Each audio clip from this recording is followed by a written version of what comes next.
कहिले भयो र हेर्दा हेर्दै सकिने दिन आइसक्यो। आइडलको विशेषतै बडा रमाइलो हुन्छ थ्रु आउट द टाइम गर्दाखेरि। स्ट्रेस आफ्नो खालको हुन्छ नै, अनि तर रमाइलो पनि हुन्छ। नयाँ नयाँ सिङ्गरहरूलाई चिन्न पाइन्छ, बुझ्न पाइन्छ, हेर्न पाइन्छ, सङ्गीत नयाँ सुन्न पाइन्छ। पुरानो लुकेर बसेको दबेको गीतहरू, बन्द भइसकेको गीतहरू उनीहरूले फेरि ल्याएर मञ्चमा चाहिँ सुरुवात गराउँछन्, त्यो सुन्दाखेरि पनि रमाइलो लाग्छ। त्यही नै हो। र जहाँसम्म हाम्रो एङ्करहरूको कुरा छ, रिमाको कुरा छ, असाध्यै बुझ्ने खाले एङ्कर, धेरै हिसाबले चाहिँ डाइरेक्टरलाई सजिलो बनाइदिने, त्यही नै हो। यो सबैजना टिम मिलेर बन्ने चिज हो। हेलो व्हाट्सअप एभ्रिवान, के छ हाल खबर सबैजनाको? मेरो चाहिँ बिन्दास छ। आज अलिकति रस आवर जस्तो छ मेरो लागि, किनभने आज नेपाल आइडलको फिनाले हो, ग्रान्ड फिनाले। र ग्रान्ड फिनालेको तयारी गर्दैछौँ हामी। आज हामी इभिनिङतिर लाइभ जाने हो, तर अब हेर्नु न, झट्ट हेर्दा चाहिँ 1 घन्टाको प्रोग्राम त हो नि, एकछिनमै सिद्धिन्छ भने जस्तो लाग्छ टेलिभिजनमा हेर्दा। आज चाहिँ 3 घन्टाको प्रोग्राम छ, सो तयारी पनि हामी विशेष गर्दैछौँ। हियर आई ह्याभ माई मेकअपको टिमहरू हुनुहुन्छ। विशाल, अब एज युजुअल मेरो ब्लग हेर्नेहरू सबैलाई थाहा नै भइसक्यो। र विशाललाई हेल्प गर्न सुजन हुनुहुन्छ हामीमा। यो के गर्दैछौँ हामी? यो कपालमा लाउँछौँ कि केमा लाउँछौँ? जेमा नि लाउन मिल्छ अरे। We gonna start. Oh by the way, आज अब फिनालेको तयारी कस्तो खाले हुन्छ भने हाम्रो चाहिँ अनस्क्रिन देखिने मान्छेको के बोल्ने भन्ने कुरा त एउटा छँदै नै छ, त्योभन्दा बाहेक चाहिँ कस्तो देखिने भन्ने पनि हुन्छ।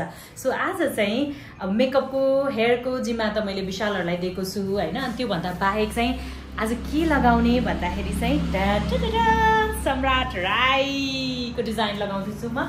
के लाउँदैछु त्यो पछि रिभिल गर्छु। And to get along accessories is from Shiba. टेलिभिजनमा अनस्क्रिन हेर्दा हामी कस्तो पिक्चर पर्फेक्ट देख्छ नि होइन, खासमा त्यस्तो हुँदैन। मेरो अहिले नङ यस्तो छ, फिनालेको लागि चाहिँ हामी अलिकति यसलाई डेन्टिङ पेन्टिङ गर्दैछौँ।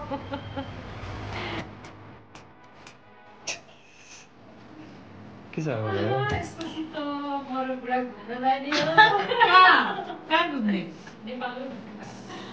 पछि पुगिसक्यो फेरि। मलाई दिएकोमा चाहिँ 20 छ अहिलेसम्म।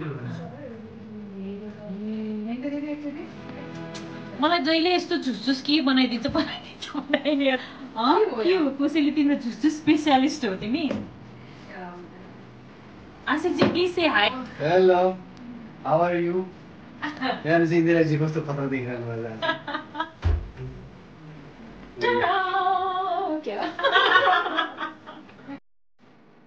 यति राम्रो देख्न सक्दै थियो भने फाइनललाई किन कुरे?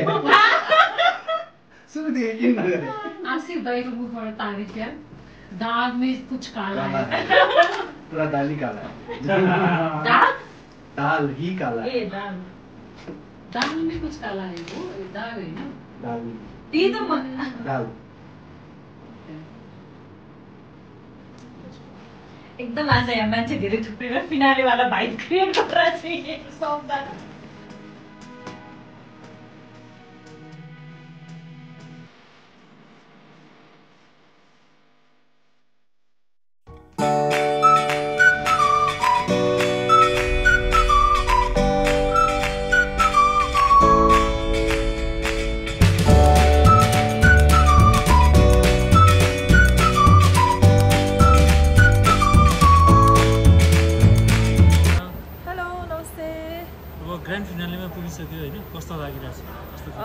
भेरी एक्साइटेड अनि अलिकति नर्भस पनि। त्यही हो, फाइनल चाहिँ अब मैले जितेँ भन्दा नि, मेरो लागि भन्दा नि मलाई भोट गरेर मलाई साथ दिनुहुने उहाँहरूको लागि चाहिँ म जित्न चाहन्छु।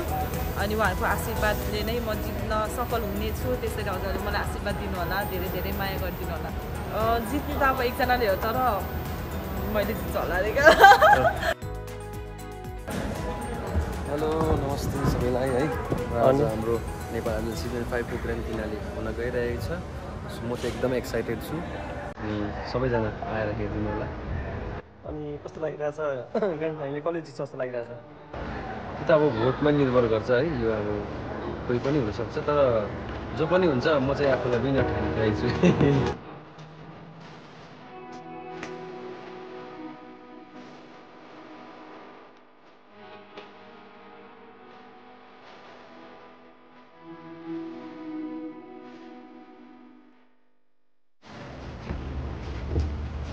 मान्छेभन्दा भारी लुगा चाहिँ कसरी सम्हाल्ने हो तपाईँ?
भन्दा अगाडिको माहौल चाहिँ यस्तै हुन्छ, सबै सुन्ने, सबै खाली खाली, म मात्रै हुन्छु मञ्चमा हैन।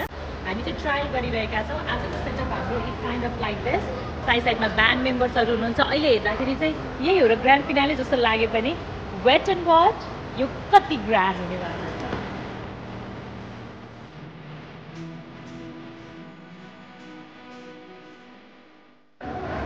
कति मेरो मात्र कुरा सुन्नुहुन्छ? मिट रिपिट रिपिट हाई भनिदिनु त। ऋतिक चाहिँ हामी सिजन 1 देखि नै सँगै काम गरेको है।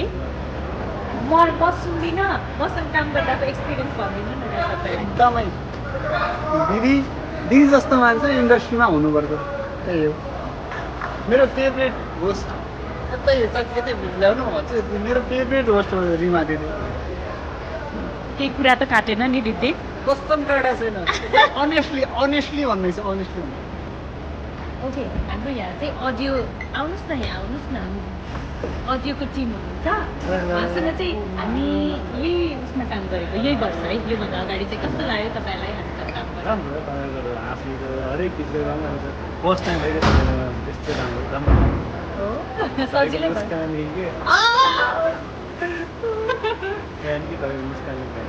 Thank you so much. मेरो जहिले पनि म त्यहाँ हाँसेर ल्याउँछु कि तपाईँको स्टाइल। पटेलजी कुन डिपार्टमेन्टको हो भन्ने कुरा उहाँको पेट हेरेर अनुमान लगाउनुहोस् त।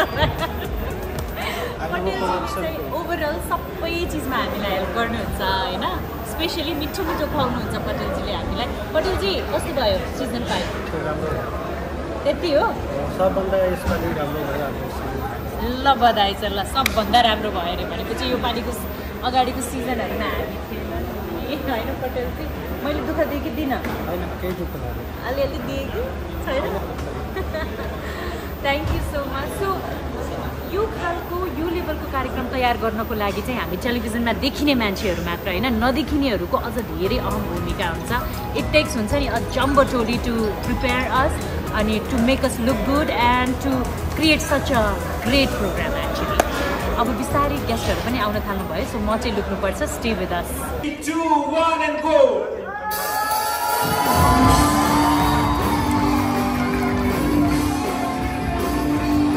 ग्रान्ड फिनालेमा उपस्थित भएर आजको यस कार्यक्रमलाई अझै सुनौलो बनाइदिनु भएकोमा सबैलाई म धन्यवाद दिन चाहन्छु। धन्यवाद।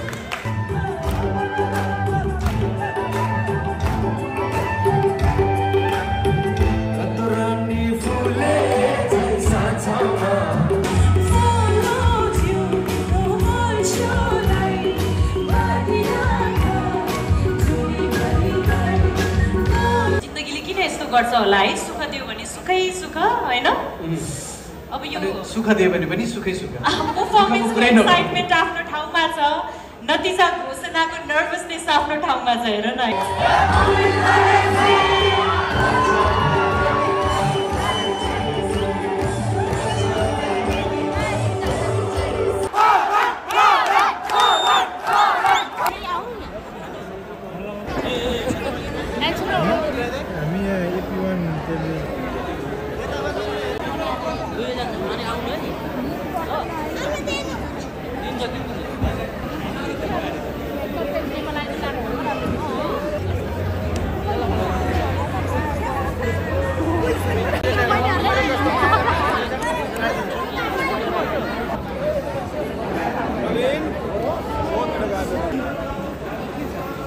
कति मिनट बाँकी भनेको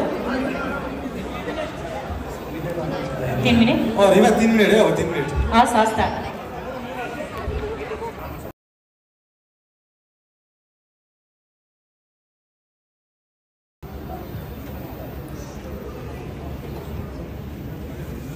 दुई मिनट बाँकी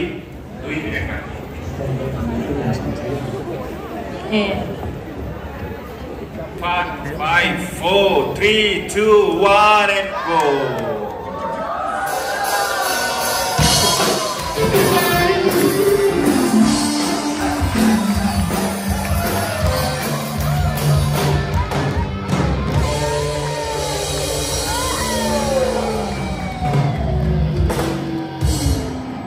Thank you so much.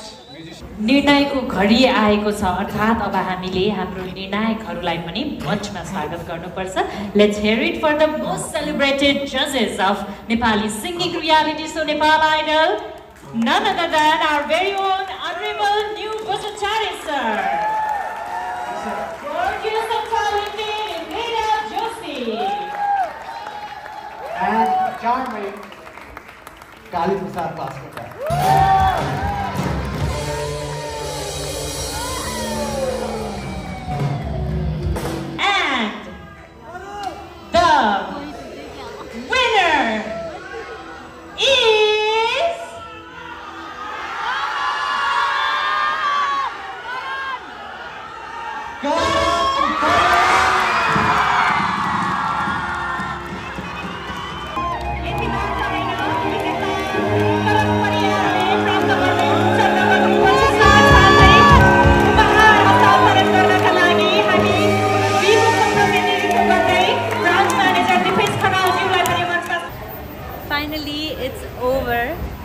अघिसम्म जुन झकी झकाउ सबै चिज देखिराख्नु भएको थियो at the end of the day हामी आफैसँग मात्रै हुन्छौँ हेर्नु न thank you so much for staying अब हाम्रो भेट अर्को कुनै ग्रान्ड प्रोग्राममा अवश्य पनि हुनेछ or maybe cinema movie big स्क्रिनमा हेर्न मन छैन मलाई थ्याङ्क यू मच लभ अडियन्सलाई के भन्न चाहन्छु भन्दाखेरि मैले अब आफ्नो तर्फबाट मिहिनेत गरिरहेको थिएँ होइन हजुरले मन पराइदिनु भयो र भोट गरिदिनु भयो र नसोचेको कुरा चाहिँ एकदमै भयो भनौँ न अब योचोटि चाहिँ सबैले रुचाउनु पाएको थियो र सबैले भोट पनि गर्नुभयो लास्ट अन्तिमपल्ट जसरी मैले भनेको थिएँ म पर्फर्मेन्स सम्हाल्छु हजुरले भोट सम्हाल्नु त्यस्तै पारेर मैले आफ्नो पर्फर्मेन्स सम्हालेँ हजुरहरूले भोटिङमा चाहिँ हजुरहरूले सम्हाल्नुभयो र सबैजनाले उर्लेर नै भोट गर्नुभयो के अनि उलटपुलट भयो त्यहाँ त्यसको लागि सबैलाई दर्शकहरूलाई मनैबाट धन्यवाद भन्न चाहन्छु किन यस्तो सिरियस हुनुभएको